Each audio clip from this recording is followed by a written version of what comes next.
Halo, selamat pagi anak-anak ibu guru. Selamat berjumpa kembali ya. Di video pembelajaran ibu, hari ini kita akan belajar PPKN ya anak-anak ya. Masih di tema 1, hidup rukun, subtema 4, hidup rukun di masyarakat. Nah anak-anak, coba dilihat ya di buku kalian ataupun di slide layar ini ya. Hidup rukun di masyarakat, kamu pernah kan ya membantu atau kerjasama ataupun gotong royong ya untuk membersihkan lingkungan rumah kamu ya. Kalau biasanya anak-anak suka bicarakan dengan kerja bakti ya, bisa dilaksanakan di hari Sabtu atau hari Minggu. Pasti pernah ya ikut ya, ada yang pernah, ada pun yang masih malu-malu mungkin ya.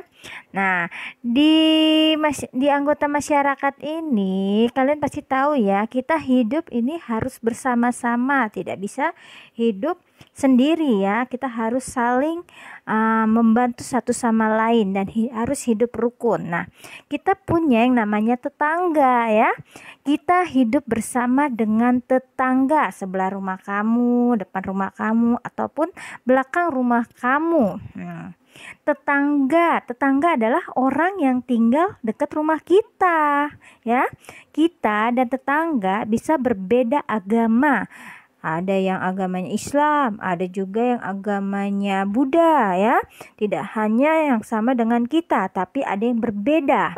Nah, kita dan tetangga juga bisa berbeda suku bangsa. Misalkan ya, Bu Guru adalah orang Batak ya. Tetangga Bu Guru orang Betawi, orang Sunda ya, orang Manado, orang Kalimantan. Nah, ini berbeda suku bangsanya. Walaupun berbeda, kita dan tetangga harus hidup dengan rukun. Kita dan tetangga harus saling menghormati. Kita pun harus saling bekerja sama. Misalnya dengan mengikuti kerja bakti yang tadi Bu Guru bilang ya, lihat di gambar ini ya. Ataupun pemilihan ketua RT. Kita tidak boleh saling mengganggu. Suasana tempat tinggal menjadi rukun dan damai ya. Kalau kita tidak saling mengganggu ya, tidak boleh. Selanjutnya anak-anak bisa lihat di sini, kamu perhatikan gambar ya. Di mana di sini ada ayah ya, ayah Made dan ayah Nina. Mereka sedang melaksanakan ya bersih-bersih taman. Wah, mungkin salah satu dari orang tua kalian pernah ya melaksanakan ini sesama bapak-bapak ya. Supaya lingkungan rumah tinggal mereka mungkin menjadi bersih ya. Maaf, saya pulang dulu untuk ibadah. Nanti saya kembali lagi. Baik Pak, silakan. Nah, kata bapaknya. Nah, dari percakapan berikut, apa yang kalian dapatkan dari percakapan berikut? Ya, betul ya, dimana sikap saling menghormati ya, salah satunya ingin menjalankan ibadah. Nah, bapak yang satunya ini menghormati ya, dan juga memberikan kebebasan untuk menjalankan ibadah. Nah, contoh dari pengamalan sila keberapa ini Pancasila anak-anak? Ya, betul ya. Ini adalah contoh pengamalan sila pertama Pancasila ya, di mana memberikan ataupun menghormati ya kebebasan dalam menjalankan ibadahnya.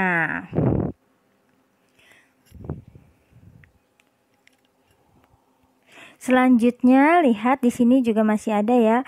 Mari saya bantu Pak. Terima kasih Pak Leo. Nah, ada kata bantu ya.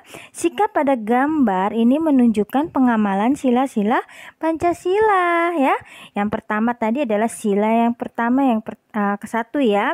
Lalu gambar yang kedua adalah sila kedua Pancasila ya, di mana ya memberikan pertolongan kepada sesama warga adalah contoh penerapan dari pengamalan sila kedua Pancasila ya anak-anak ya. Nah, di sini kita ada tes ya, latihan di mana coba bantu ibu guru ya. Kita akan memberikan tanda checklist atau tanda silang ya. Untuk yang benar tanda checklist pengamalan sila pertama, yang tanda X atau silang ini yang bukan pengamalan sila pertama Pancasila. Yang pertama, melakukan musyawarah untuk mengambil keputusan. Ingat, sila pertama yang diminta ya. Berarti bukan, ini adalah sila yang keempat ya. Menghormati tetangga yang sedang merayakan hari besar agamanya. Ya, ini adalah sila pertama. Bergotong royong dengan semua warga meskipun berbeda agama. Ya, ini juga sama ya anak-anak ya. Nah, coba tulis juga contoh pengamalan sila kedua Pancasila di masyarakat. Nah, tadi sudah ada tuh contohnya satu, yaitu memberi pertolongan kepada sesama warga ya. Ada lagi nggak Nana? Masih banyak ya, coba satu aja dulu ya. Lalu berikutnya di sini kita akan membahas adanya sila ketiga Pancasila ya. Pada gambar-gambar berikut diperhatikan ya anak-anak. Nah, 1. Bekerja sama tanpa membedakan suku. Nah, ini termasuk ya, termasuk dari pengamalan sila ketiga Pancasila. Lalu menghormati adat istiadat suku lain. Dan bermain bersama teman tanpa membedakan suku ya.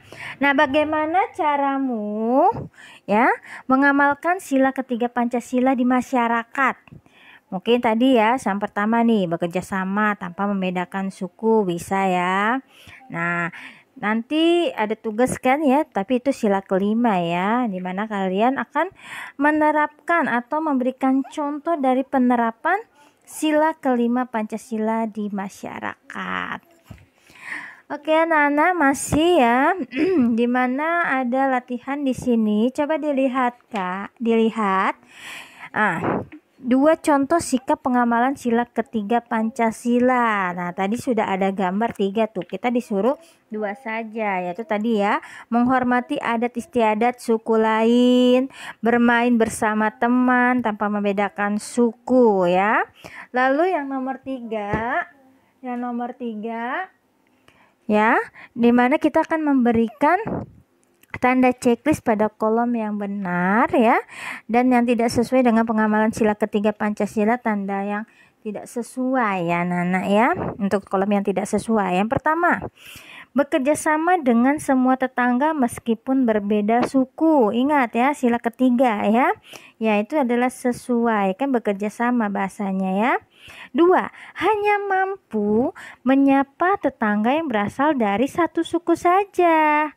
Hanya mau ya, berarti tidak sesuai. Senang mempelajari budaya tradisional ya, ini sesuai ya. Ada nilai persatuannya, ada juga nilai cinta tanah airnya pada sila ketiga.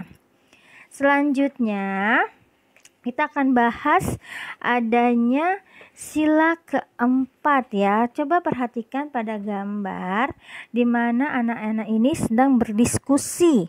Berdiskusi ini merupakan contoh pengamalan sila keempat Pancasila ya anak-anak ya.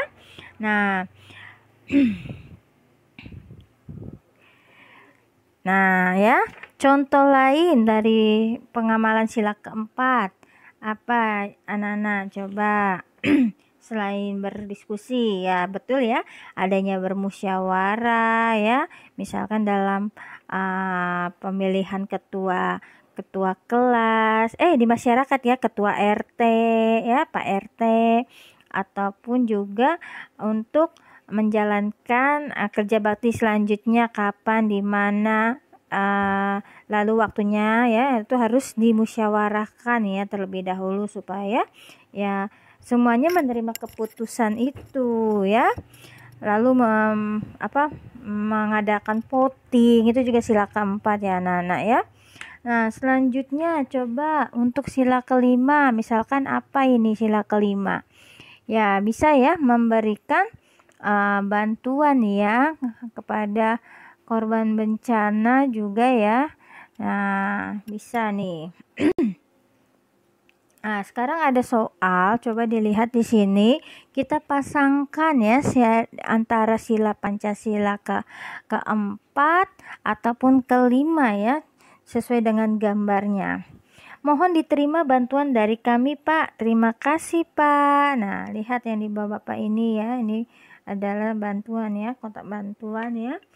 Oh, ada tulisannya kecil tapi ya. Sumbangan sumbangan pokoknya ya. Nah, ini sila keberapa nih anak-anak nih? Ya, ini adalah sila ke-5 ya. Lalu setuju dengan pendapat Pak Romi. Nah, ini mereka sedang melakukan apa ini? Ya, musyawarah ya. Lalu ini adalah sila ke-4 anak-anak. Oke, selanjutnya di mana kalian dapat ya menuliskan 3 contoh dari sila ketiga Pancasila di masyarakat. Nah, mungkin di sini belum ada ya, kalian bisa tulis ya, ntar keluar juga di ulangan subtema 4. Hidup rukun ya, hidup rukun dengan siapa saja dan di mana saja ya anak-anak ya. Lalu bekerja sama, harus dikembangkan kalimatnya ya, jangan hidup rukun saja, ini karena nggak muat ya. Lalu bekerja sama atau bermain tanpa membedakan suku. Lalu yang ketiga, menjaga kekompakan saat bermasyarakat. Nah, ada 3 ya Nana ya. Nanti itu keluar di ulangan, segera ditulis ya. Hidup rukun dengan siapa saja dan di mana saja. Bekerja sama atau bermain tanpa membedakan suku. Dan yang ketiga, menjaga kekompakan saat bermasyarakat. Nah, ya, sekarang kamu sudah tahu ya contoh sikap yang sesuai dengan sila-sila Pancasila. Nah, tadi kaitannya dengan tugas kamu ya, tugas kamu di mozaik dan juga PBT serta praktek ya penerapan dari sila kelima Pancasila di masyarakat. Dari bercerita ya, selain selain berbagi dengan adil, bekerja sama dan bergotong royong, ini termasuk sikap sesuai dengan sila Pancasila. Nah, sikap-sikap ini merupakan dari pengamalan sila kelima Pancasila ya anak-anak ya. Nah, dari contohnya bisa kamu nanti praktekkan, misalkan adil, bekerja keras ataupun gotong royong, bisa nanti di tugasnya hari ini ya. Nah, sila kelima diingat, ini berbunyi keadilan sosial bagi seluruh rakyat Indonesia ya Nana ya. Pasti sudah hafal. Oke, sudah selesai dari video pembelajaran Ibu ya. Cukup sekian. Semoga video ini bermanfaat ya untuk pembelajaran PPKN di subtema 4, tema 1 subtema 4. Sampai jumpa ya di video pembelajaran berikutnya. Tetap semangat. Selamat pagi.